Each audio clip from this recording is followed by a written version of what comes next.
Hello everyone, स्वागत है आपका हमारे एएस कोचिंग सेंटर में। आज हम ज़्यादा क्वेश्चन नहीं लेके आए क्योंकि आज थोड़ी सी टाइम की कमी है और इधर एक दो दिन से क्लास थोड़ा मिस हो रहा है। तो आज हम 10 क्वेश्चन देखेंगे। एग्ज़ाम के पॉइंट ऑफ व्यू से सारे ही क्वेश्चन काफ़ी इंपॉर्टेंट है और आप जिस भी एग्ज़ाम की तैयारी कर रहे हैं और आपका सब्जेक्ट होम साइंस है तो ये क्वेश्चन आपके लिए इंपॉर्टेंट है। तो आइए हम अपने क्वेश्चन देखते हैं और वीडियो अच्छी लगे तो लाइक शेयर सब्सक्राइब जरूर कीजिएगा क्योंकि आपका एक लाइक, एक शेयर, एक सब्सक्राइब मुझे मोटिवेट करता है। तो मुझे मोटिवेट करते रहिए ताकि मैं ऐसे ही वीडियो लाती रहूँ। तो आते हैं हम अपने पहले क्वेश्चन पे। आज का हमारा पहला क्वेश्चन है कि कौन सा तंतु उच्च ताप पर पिघल जाता है? सूती, रेशम, ऊनी एवं पॉलिस्टर। तो कौन सा तंतु उच्च ताप पर पिघल जाता है? सूती, रेशम, ऊनी या फिर पॉलिस्टर। तो सूती रेशम नहीं पिघलता है, रेशम भी नहीं पिघलता है, ऊनी भी नहीं पिघलता है। तो उच्च ताप पे पॉलिस्टर पिघल जाता है क्योंकि ये रासायनिक होता है। सूती सेलुलोजिक होता है, रेशम कीड़े से प्राप्त किया जाता है, ये प्रोटीन युक्त। रेशम और ऊन ये प्रोटीन युक्त होता है और ये जानवरों से प्राप्त होते हैं। सूत सेलुलोजिक प्राकृतिक जगत का सेलुलोजिक रेशा होता है। नेक्स्ट क्वेश्चन पे आते हैं। नेक्स्ट क्वेश्चन है हमारा कि कपड़ों की चमक के लिए प्रयोग किया जाता है। किसका प्रयोग किया जाता है? नील का, नमक का, सिरका का, किसका? तो कपड़ों की चमक के लिए हम किसका प्रयोग करते हैं? तो कपड़ों की चमक के लिए हम ऑप्शन नंबर ए सही होगा, नील का प्रयोग करते हैं। नील का प्रयोग हम कैसे कपड़ों पे करते हैं, कैसे कपड़ों पे चमक लाने के लिए? तो नील का प्रयोग हम वाइट कलर का कॉटन का जो कपड़ा होता है ना उस पर चमक लाने के लिए प्रयोग करते हैं।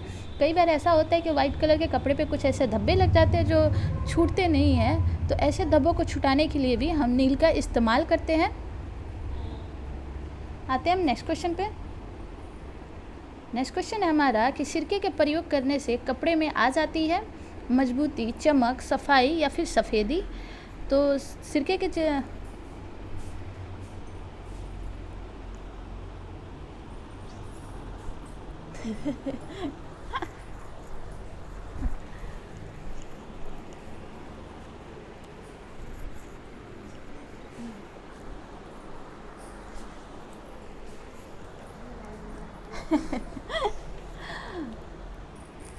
हाँ, तो हम कहाँ थे? सिरके के प्रयोग करने से कपड़े में आ जाती है मजबूती, चमक, सफाई या फिर सफ़ेदी। तो सिरके के प्रयोग करने से कपड़े में सफ़ेदी आ जाती है। सिरका का प्रयोग हम कपड़े पे सफ़ेदी लाने के लिए करते हैं। इसका ऑप्शन डी सही हो जाएगा। ऑप्शन डी सही हो जाएगा। नेक्स्ट क्वेश्चन पे आते हैं। नेक्स्ट क्वेश्चन है हमारा कि रेशमी वस्त्रों पर कलफ लगाते हैं किसका? अरारोट का, गोंद का, मैदा का या फिर चावल का। तो रेशमी वस्त्रों पर हम किसका कलफ लगाते हैं? अरारोट का, गोंद का, मैदा का या फिर चावल का। तो रेशमी वस्त्रों पर हम ऑप्शन नंबर ए सही हो जाएगा, अरारोट का कलफ लगाते हैं। रेशमी वस्त्रों पर कलफ क्यों लगाया जाता है? तो जब हम रेशम को जब तैयार करते हैं ना तो ये बहुत ही लाइट वेट हो जाता है, इसका वज़न कम हो जाता है। तो इसके वज़न को बढ़ाने के लिए हम उस पर कलफ लगाते हैं। नेक्स्ट क्वेश्चन पे आते हैं।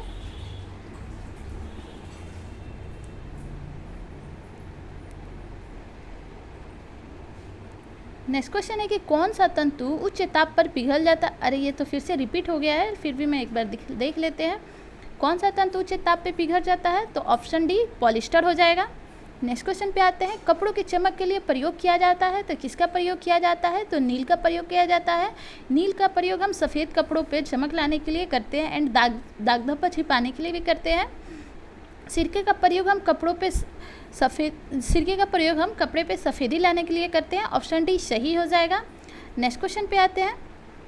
रेशमी वस्त्रों पे कलफ लगाते हैं तो किस चीज़ का कलफ लगाते हैं? तो अरारोट का। नेक्स्ट क्वेश्चन पे आते हैं।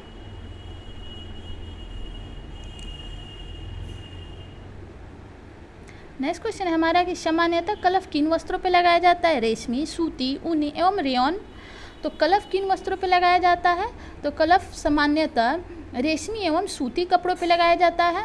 सॉरी, यहाँ पे एक ही ऑप्शन दिया हुआ है। तो सामान्यतः कलफ किन वस्त्रों पे लगाया जाता है? तो ऑप्शन ए सही हो जाएगा, रेशमी वस्त्रों पे। अभी हमने इससे पहले देखा था कि अरारोट के कलफ लगाए जाते हैं रेशम पे। नेक्स्ट क्वेश्चन पे आते हैं। कच्चे रंग के कपड़े धोते समय जल में मिलाया जाता है, क्या मिलाया जाता है? सिरका, नींबू का रस, अमोनिया या फिर साबुन। तो कच्चे रंग के कपड़े धोते समय जल में क्या मिलाया जाता है? तो इसका आंसर सही हो जाएगा ऑप्शन नंबर बी, नींबू का रस मिलाते हैं। नेक्स्ट क्वेश्चन पे आते हैं। नायलॉन धागे का सार्वजनिक रूप से निर्माण किस सन में हुआ था? तो नायलॉन धागे का सार्वजनिक रूप से निर्माण सन 1938 में हुआ था। यहाँ 1940 देना चाहिए था, बट 1938 दिया हुआ है। इस समय नायलॉन का आविष्कार हुआ था, बट इसका सार्वजनिक तौर पे होजरी कपड़े के रूप में 1940 में लाया गया था। ऑप्शन वो नहीं है, इसलिए हम 1938 को सेलेक्ट करेंगे। नेक्स्ट क्वेश्चन पे आते हैं। नेक्स्ट क्वेश्चन है हमारा कि वस्त्रों का राजा किसे कहा जाता है? लीलन को, रेशम को, कपास को या फिर जूट को? तो वस्त्रों का राजा हम कपास को बोलते हैं। ऑप्शन सी सही होगा। वस्त्रों का राजा हम कपास को बोलते हैं और वस्त्रों की रानी हम रेशम को कहते हैं। जूट को हम स्वर्ण फाइबर कहते हैं। नेक्स्ट क्वेश्चन पे आते हैं। नेक्स्ट क्वेश्चन हमारा है कि इंग्लैंड के वेबर क्रॉस तथा मिडल ने सन 1882 में रेयॉन की किस विधि का प्रयोग किया था? तो रेयॉन की किस विधि का प्रयोग किया था? विस्कोस रेयॉन की, कुप्रामोनियम रेयॉन की, सेलुलोजिक एसिटेटिक रेयॉन की या फिर लाइट रेयॉन की? तो इंग्लैंड के वेबर क्रॉस तथा मिडल ने सन 1882 में रेयॉन की किस विधि का प्रयोग किया था? तो रेयॉन की कुप्रामोनियम का प्रयोग किया था। ऑप्शन बी सही हो जाएगा। नेक्स्ट क्वेश्चन पे आते हैं। नेक्स्ट एवं लास्ट क्वेश्चन है। लगभग 10,000 वर्ष पूर्व लीलन के रेशों का प्रयोग मछली पकड़ने के जाल में करते थे। वह देश कौन सा था?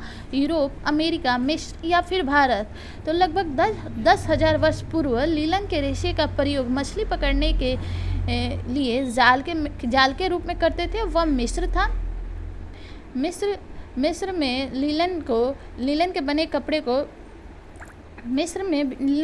कपड़े को बहुत ही ज़्यादा शुद्ध एवं पवित्र माना जाता है। वहाँ पूजा स्थलों में एवं पूजा की जो पुस्तकें होती हैं उन्हें लीलन के कपड़ों में लपेट के रखा जाता है। ये थे आज के हमारे लास्ट क्वेश्चन। वीडियो अच्छी लगे तो लाइक शेयर सब्सक्राइब ज़रूर कीजिएगा। Thanks for watching.